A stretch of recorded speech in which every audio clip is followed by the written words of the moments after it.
a special urgency. Here come the Volunteers. Wherever you listen throughout the world, it's football time in Tennessee.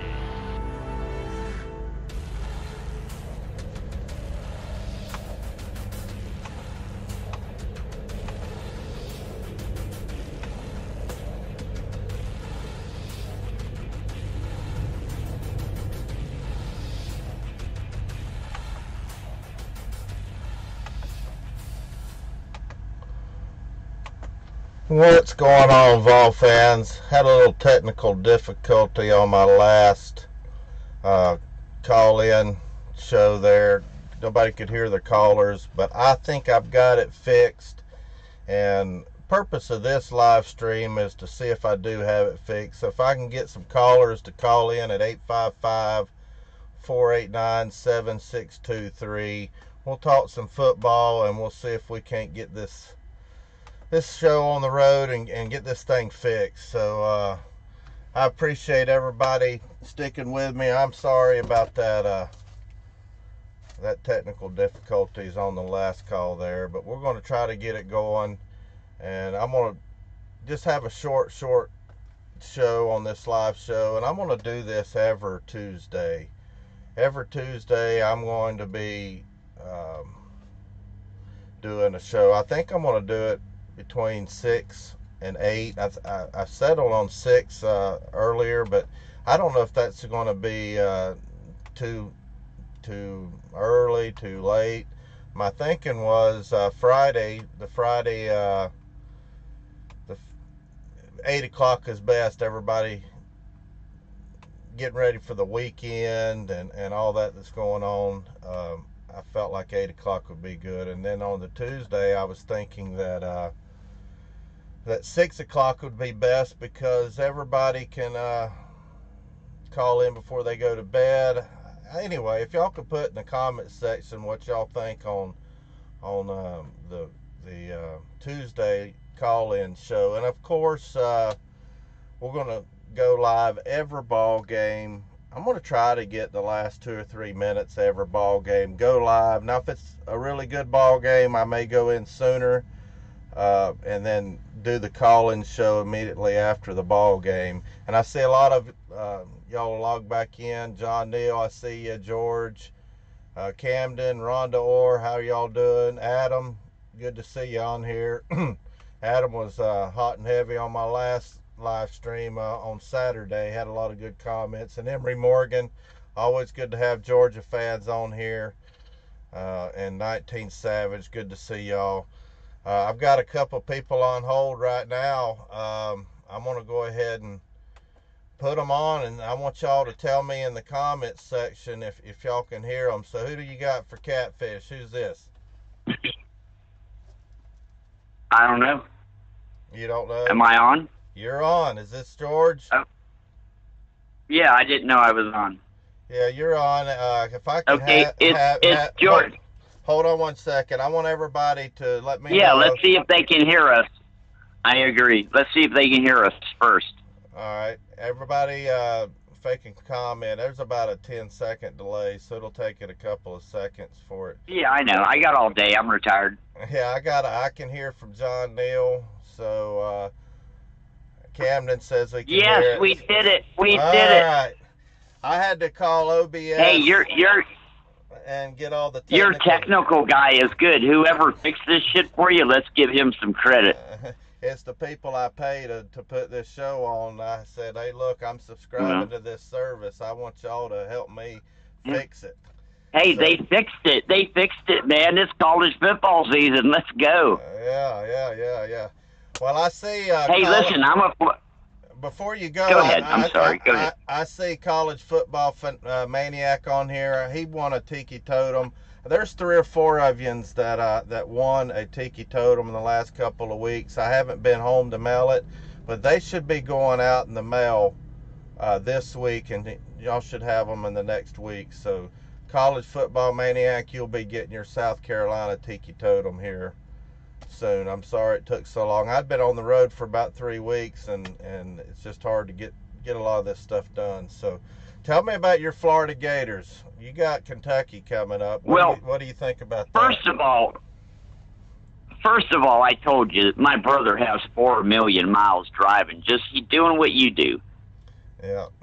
And I've never seen anything smarter than what you're doing. You just took the boredom out of being a truck driver. Now you can be Tennessee's greatest fucking announcer, which you are, and drive a truck at the same time. It's too good to be true. Yeah. Well, it's actually That was smart. It's a hard thing to do. No, I know.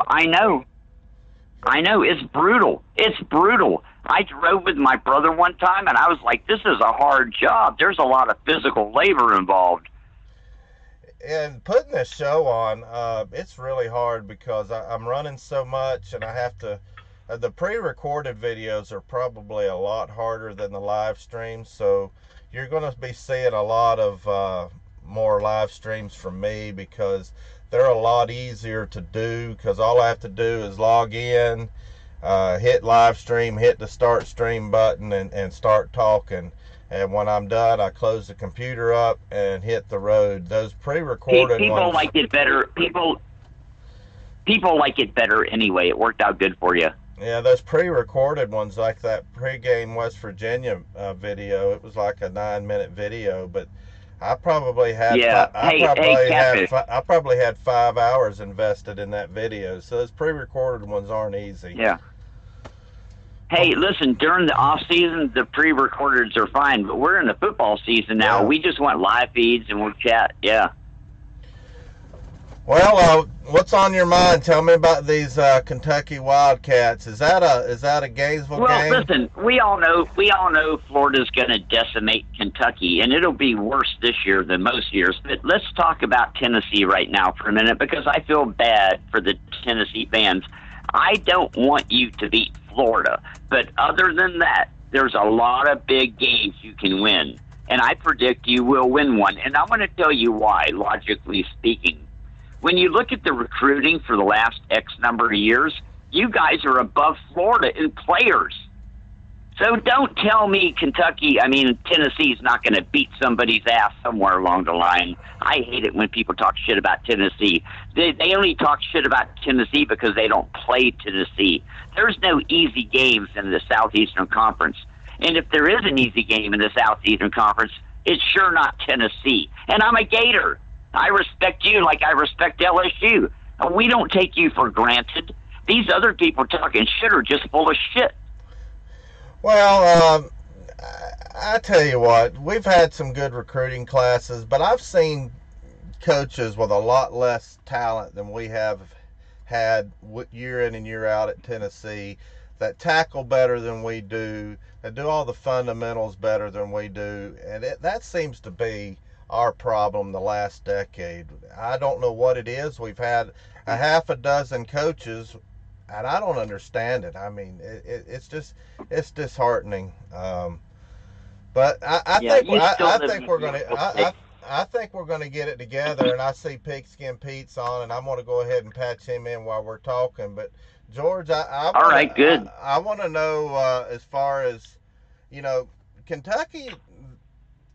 I don't know what to think about them. Last year they played good ball. I'm going to guess. I'm going to give you my score, 49-10 Florida. That's how I feel about that. Really? Wow. What do you think? Yeah, I think Benny Snell will get 60 yards rushing. Whoa.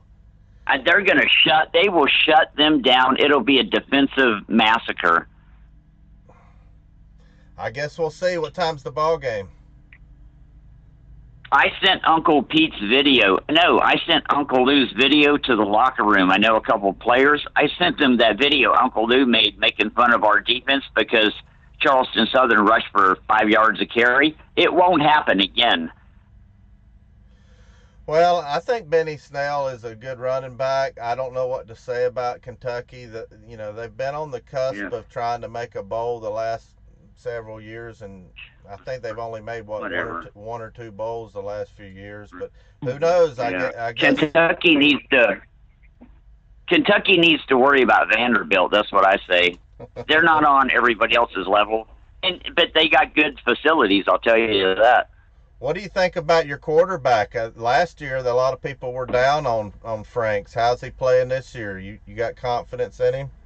Well, since we hired Dan Mullen, I refuse to speculate on anything. I just think we're going to win every game. You know, he'll find the quarterback necessary for the situation. Yeah. Well, we've got a couple. That's what he does. We've got a couple callers on hold there, George. I appreciate you calling in. I'll talk to you later, Catfish. I'm going to try to get as many of them in as I can. Hey, are you there, Pete? Hey, I'm here, man. How you doing? We got it going. What do you think about that? Hey, listen, you called me to try to help you. I can't help you much. I mean, if you put me and you together to try to figure out a computer situation, all we're going to do is make it work. So you actually got the real professionals on the phone and got it worked out. So I'm glad you got that done, man. Me and you working on a computer is about like starting a fire with a stick and some kindling or something and rubbing two sticks together. Yeah, I agree. Let's talk about where we left off. We had our technical difficulties. You watched the LSU Miami game. What did you take away from that as far as both teams? All right, so I mean, listen, I picked Miami to win that game, and of course, the backlash like you would not believe. I mean, LSU fans have never been on my channel for the past year, but now there's about 100 of them. All in there telling me that the LSU is going undefeated. They're going to beat Alabama. They're going to the playoffs. The ACC is terrible. Well, here's the thing. I'll give credit where credit is due. LSU came out there and actually showed that they do have a decent team. Now, how much of that was LSU playing great, and how much of that was just Miami being terrible? I mean, nobody saw that coming. Anybody who does say that they saw that coming is lying. Because, listen, Miami was ranked in the top 10 in that game. So there's a lot of people that think Miami had a lot of talent. And I say the biggest difference in this game came in the second quarter. And so I don't know if you guys remember, LSU had a 4th and short on the 50-yard line. Ed Orgeron went for it, got it. Then 3 downs later, he had another 4th and short. He went for it and got it. And then they ended up scoring a touchdown. At that point, it was a one-score game. The very next drive, Miami's down in LSU territory on the 40-yard line with a 4th and short. And instead of throwing some balls and doing what Ed Orgeron did, he punted it. And from there, it just went downhill. Miami has no offense at all. Their offense is terrible. They got to do something with that quarterback situation, or they're not going to win anything this year. They won't even win their own division, let alone the ACC, if they're going to do that. And their defense played good enough, but the problem was they were on the field for 80% of the game, and nobody can win like that. Yeah. So I say my takeaway from it is that LSU is better than we thought they were, but still probably not good enough to win the West or the SEC at this point. And Miami's got a lot of work to do if they're planning on trying to get to the ACC championship, and certainly if they're planning on trying to beat Clemson. Well, I picked LSU and Auburn to beat the spread. I just think that when you have a good defense, they've got 2 preseason first-team All-Americans on their defense, LSU does, and Devin White and Greedy Williams. But I don't know how much of that is week one, and we've got a caller on hold, a 314 area code, and we'll grab him in a minute. But how much of that do you think is just the coaching, one team was just better prepared? Do you think it was that much of a talent differential? No, and I'm catching flack about that. People saying, how could you say that Miami is more talented than LSU? Well, first of all, I think LSU's always got a lot of talent. But listen, week one overreactions are the funniest thing to see. Yeah. Everybody that wins a big game week one thinks they're winning the national title, and every time somebody loses week one, they think that the team is terrible. Well, it's a long season, guys. It's a marathon, not a sprint. Now, I do feel differently about Miami now than I did last week. Now that I've seen them play, and the same with LSU. But guess what? I still am of the belief that LSU is going to win 7 or 8 games and probably end up firing Ed Orgeron at the end of the year. Now, maybe I'm wrong. Prove me wrong is what I'm telling the LSU fans right now. But, And your guess is as good as mine. We'll see how it all plays out. Yeah, Orgeron, everybody says that there's a lot of LSU fans that actually love Ed Orgeron, and there's about half of them that can't stand him and want him fired and don't know why they hired him. So there's just a lot of turmoil going on there. And I'm going to go to the lines, and after we get done with this call, I want to this next call, I want to talk to you about the Auburn-Washington game, because I know you did a live stream during the game on that, and I thought that was fantastic. You're on with Catfish and the biggest Clemson fan on YouTube, Pigskin Peete. What you got for us? I'm on air right now. You're on the air. Okay. I'm a Georgia fan. I live in Missouri.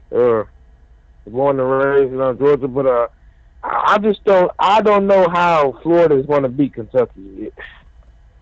Florida is a cesspool of a football program. Them and South Carolina, those are just two degenerate football programs in SEC East. I don't know. I was listening earlier. They said they're gonna beat Kentucky, but Florida came. Felipe Franks is a terrible quarterback. I'd rather put in the blind mouse besides let him play. It's really that bad. And, it's like, Georgia's going to win the East. I mean, we got the best talent, the best players. We don't go to Columbia this Saturday and put a whooping on those Gamecocks and just win the East. I think Tennessee going to win a few games this year. I think they're going to be better than they was last year. But Florida and South Carolina, just get out of here, man. Y'all don't know what y'all talking about.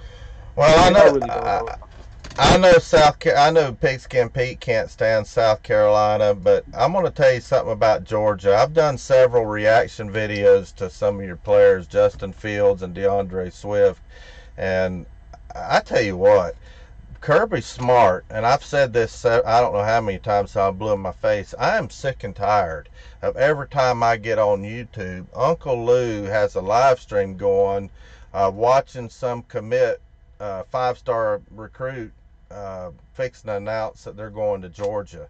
I mean, every time I turn around, they're getting some big transfer. What was that kid's name from Cal that they've got transferred to Demetri Robinson. Yeah, he's a great receiver. I mean, just Kirby Smart may be the first Saban assistant to beat Nick Saban. I mean, I don't know if it'll happen before Saban retires, but I tell you what, Georgia has a great thing going, and they always have a stable of running backs. Always have a stable. And that DeAndre Swift, he's no joke. He's the truth. He's the real deal. I think they called Evander Holyfield the real deal. No, DeAndre Swift is the real deal. Holyfield is a decent backup, but I mean, if we basically got Swift and Cook, I mean, Cook can't play the second half of the game for targeting. But, like you said, Kirby Smart is building a dynasty. He's recruiting the fields. You have the number two running back in the nation, Emory Jones. He a 5-star. Yeah, we just, Kirby Smart know what he's doing. He's building a dynasty at Georgia. And, as being a lifelong Georgia fan, I just feel like, it's our time. It's each time for, each team to emerge. You have Mark Richt. Good Lord, he can't prepare for LSU. Good thing he's out of Athens. Good thing he's down there in Miami, the youth pastor. But man, Georgia is going to be something serious in the East. I'll tell you that. Oh, they're definitely going to win the East, and I've got them penciled into the playoff. I think they're going to win the SEC championship. I know it's in vogue to pick Alabama, and a lot of my reasoning for picking Georgia is because everybody's picking Alabama. And I want to ask Pigskin Peete. He hates everything about the Gamecocks. Tell everybody that's listening, Pigskin, what's your predictions for this game between Georgia and South Carolina, and where are you putting your money? Yeah, so as far as the betting line goes, I don't know if I'd touch it. I think it's at 9 points now, 9.5, something like that. Georgia's favored. I think that's about what it will end up being. I think Georgia's good for winning this game by at least 7 to 10 points or even more. This game could get out of hand. The only way I see South Carolina having a chance to win this game is if they can win it through the air. and that means Deebo Samuel's going to have a big day. I don't see them running the ball on Georgia. They're going to have to win the game through the air. And I spoke with Uncle Lou earlier today about it on my show, and he says they got a defensive back that's probably going to cover Deebo one-on-one. And, you're not going to shut Deebo down completely. The X factor with the South Carolina offense is going to be, is Jake Bentley going to throw 4 interceptions, or is Jake Bentley going to throw 4 touchdowns? Because that's his MO, is he either lights the scoreboard up or he throws a complete dud. And normally, in recent years, he's been there 2 years, this will be his third start in the year. When he plays elite defenses with elite pass rushers, he struggles. He's only scored 1 touchdown in 2 years against Clemson. He's only scored 1 touchdown in 2 years against Georgia, if I'm not mistaken. And so that's the thing. They say Georgia goes into South Carolina, it's going to be a tough environment, blah, blah, blah, blah, blah. Yeah, I get that. But at the end of the day, Georgia's depth is what's going to win the game over the Gamecocks. So would I be shocked if South Carolina somehow pulled an upset? No, I wouldn't. But I'd say 85 or 90% chance that Georgia goes in there and takes care of business on Saturday. Well, I think here's my prediction. I don't even think it's going to be close. I think Georgia wins by at least 2 touchdowns. I think they're too good all the way around on defense. They've got Jake Fromm, who's a lot better quarterback than Bentley. I think he's more consistent. They've got the running backs. They've got Chaney now coaching. Not only is the offensive coordinator, but from what I understand, he's coaching up the tight ends, which they didn't throw. I bet you can count on one hand how many times they threw across the middle last year. Until they didn't start doing it until they got into the playoffs, and I think a lot of that was their confidence in Jake Fromm. I think he's going to come out on fire. I think it's at least a 2 touchdown victory for Georgia, and that's just my opinion. I don't have any skin in the game. I've got a lot more Georgia fans that watch my show, but I don't even think it's going to be close. That's just what I think. But don't ever take betting advice from me, because if you do, you're going to lose the house. Now, I was pretty good last week. I picked LSU to win, I picked Auburn to win, and I picked Virginia Tech to win. So I didn't do too shabby now, so don't get on me too bad. I appreciate you calling, buddy, the Georgia fan, and stay watching me, and I appreciate it. I'm going to go to another caller here in a minute, but before we go to this other caller, I want to talk to Pigskin about the Auburn-Washington game. You did a live stream with the Auburn and Washington game. I thought it was great. You had a lot of people on. I didn't get to watch the game. I caught about 5 minutes of your stream. Kind of tell the viewers your perspective of that game. Yeah, so I actually picked Auburn to win that game and cover the spread, which they did do. Everybody and their mother was picking Washington, and I said, and basically what I said is what came true. Now, I'm not saying that I'm some kind of genius and I know everything about football and I'm right about everything, but I was right about that game. I said that Auburn's got, outside of Clemson, probably the best front four defensive line in the country, and Jake Browning is not a mobile guy. And he was, if he's going to have a hard day moving the ball. They were going to have a hard time running the ball with one of the best running backs in America, Myles Gaskins, for Washington. And Myles Gaskins actually made some of the biggest plays for Washington in that game. However, he still didn't even get 100 yards. I think he ended up with like 83 yards total rushing. And so I wasn't surprised at all at the outcome of the game. I think Auburn's a better team. I think the Pac-12 is the worst conference in America. Washington is a great team. Don't get me wrong. If you're a Washington fan, you're watching this, you're the best team in the Pac-12, hands down, bar none. Problem is, we got a preview into if Washington wins out in the Pac-12 and goes 11-1 and makes it into the playoffs somehow, they're not winning against Clemson, Alabama, Auburn, Georgia, Ohio State. The list goes on and on. You're not moving the ball against elite defenses, and so that's my takeaway from the game. Is that defense wins championships. Defense wins games against teams like these West Coast teams that have great passing quarterbacks, but don't have the offensive or defensive lines to stand up to the other elite teams in the country. I couldn't agree more with what you said. We're going to go to a call, 615 area code, and the call screener says, let's see. Well, I think we lost him. 615 area code wanted to talk about J.J. Pierce, or that's probably Peterson, I'm not sure, but call back. I accidentally hit the wrong button. Looks like he's calling back in now. Let me pick him up real quick. Oh, he hung up. Well, anyway, let's talk about what we've got a couple of calls coming in. We talked about this before, but nobody got to hear you. What about this Nick Saban dust up after the game with that reporter? Let's go back over that where everybody can hear you and what you thought about that. Yeah, so first of all, I thought it was funny. I think it was a lot to really do about nothing. Like I said before, I think that the reporter handled it really well. She didn't even seem flustered. She even laughed when he said that. Listen, Nick Saban does this. He's been doing it for years. He does it every single week to the local reporters in Tuscaloosa. They all know him for doing that. He should know better, though. Being around the game as long as he has, being the face of all college football is what he really is because of the dominance that Alabama's had over the past 10, 15 years. He should know better, and I think he knows that he should know better, and he probably handled it the wrong way. But we live in a politically correct society where you can't show any sort of emotion or you've got to be perfect at all times, or you get scrutinized. And he's under a microscope. But at the end of the day, all that matters if you're Nick Saban is winning championships, and people will forget about this by next week, I think. Yeah. Well, let's grab this call from 615 area code, and let's see. You're on with Catfish. Yeah, what's going on? Who's this?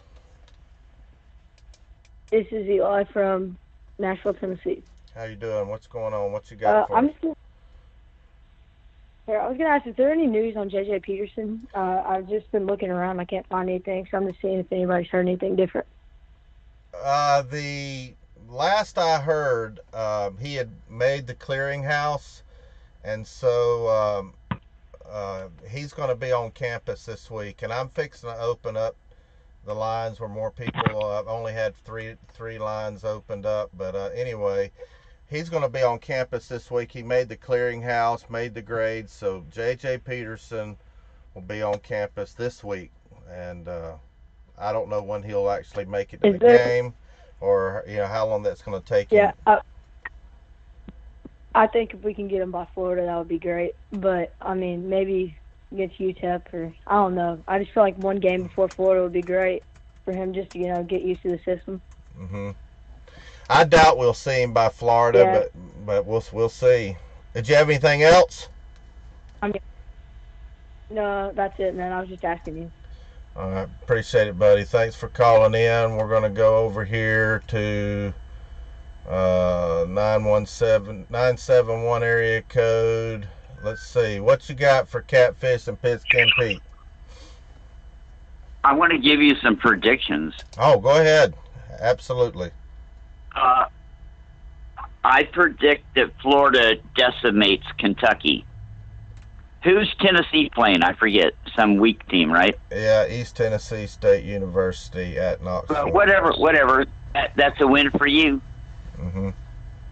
Who's Miami playing? Some weak team? Who's Miami playing, Pigskin?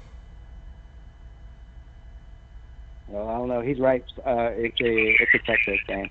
I don't know who it is. I want to pick against. I wish I could pick against Miami, but I'm not going to do it against a cupcake. Hey, the greatest videos I've ever seen on YouTube about football is when Mark Richt kept losing to these weak Florida teams.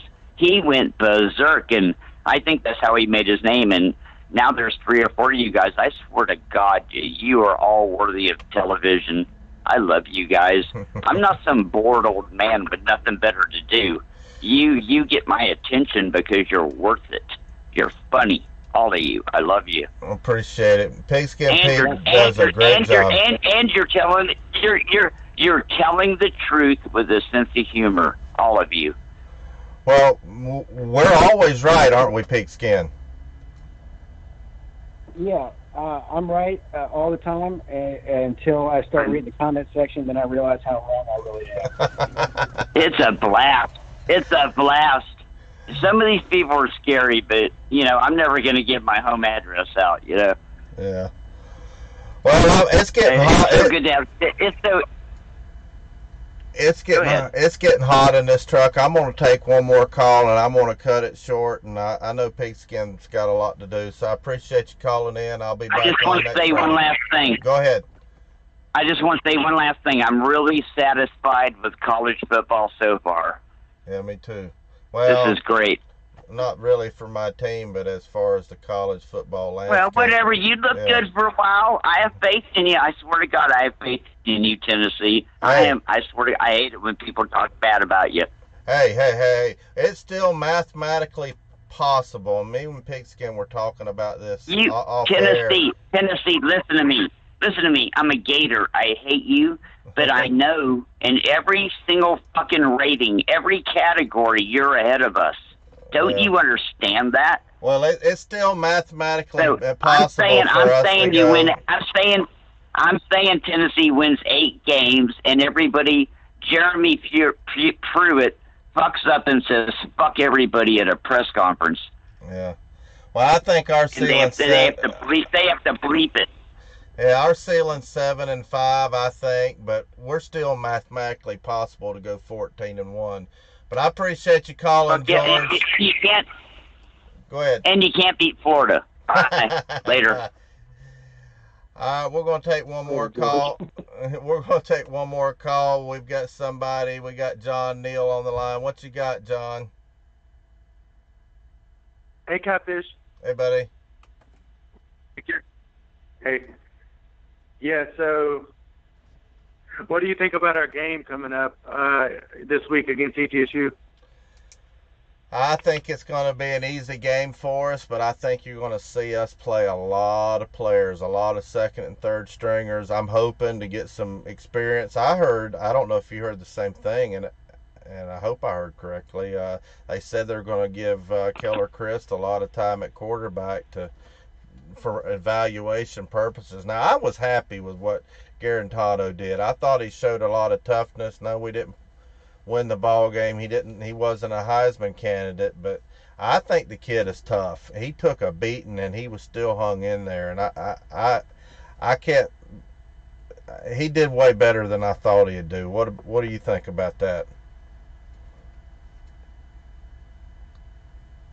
Yeah, I thought he did well. Like the first few plays of the game, I wasn't expecting like it to go brutal. down like that. You know how like he dropped back and was throwing it, and then he got hit immediately. Yeah, 3 negative plays right in a row. That first series was probably the worst series of football I've ever seen Tennessee play. I couldn't believe it. I don't know. That was bad. That Bigelow kid blew up Brandon Kennedy like he was a junior high school football player. I mean, just blew up the middle, and he just wreaked havoc. But we started getting settled down. We had, from what I understand, 4 different offensive line packages in that game. And I think we just got to find the perfect combination. I think that's where our problem is. I mean, we've got some Trey Smith. He got banged up a little bit in the game, but he came back. He's our best offensive lineman. But Brandon Kennedy's an Alabama transfer, so I think he's going to be a good one. What do you think about the game? I want to know your opinion.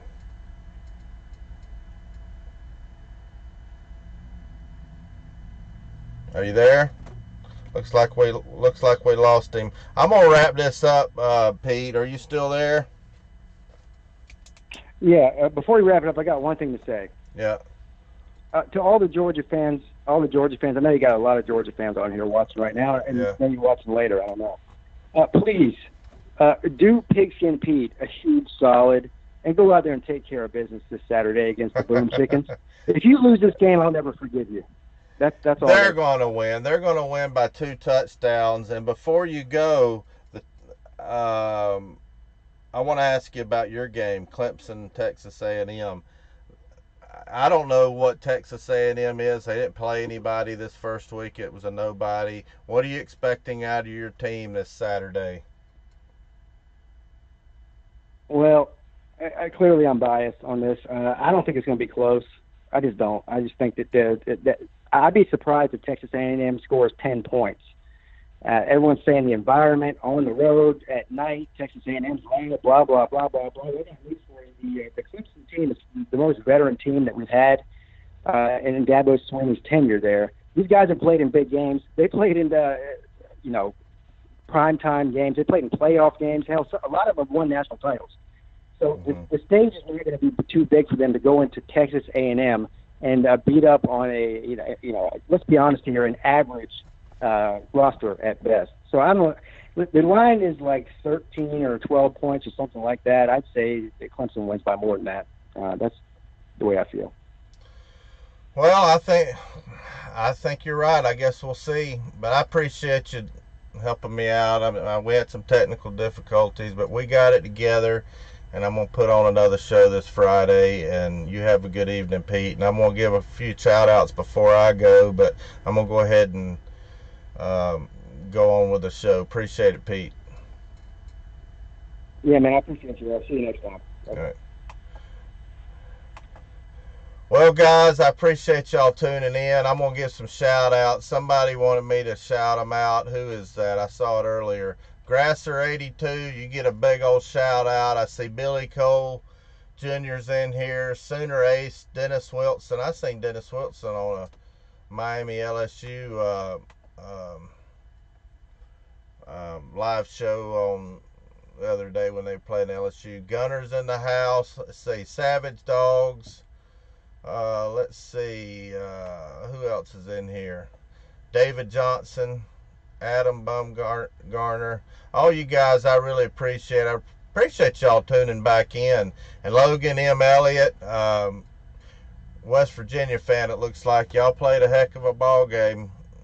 I'm going to tell you what, I think the Big 12's between Oklahoma and West Virginia. And that last game of the season between them two teams, that's going to probably be the Big 12 championship game and all intents and purposes.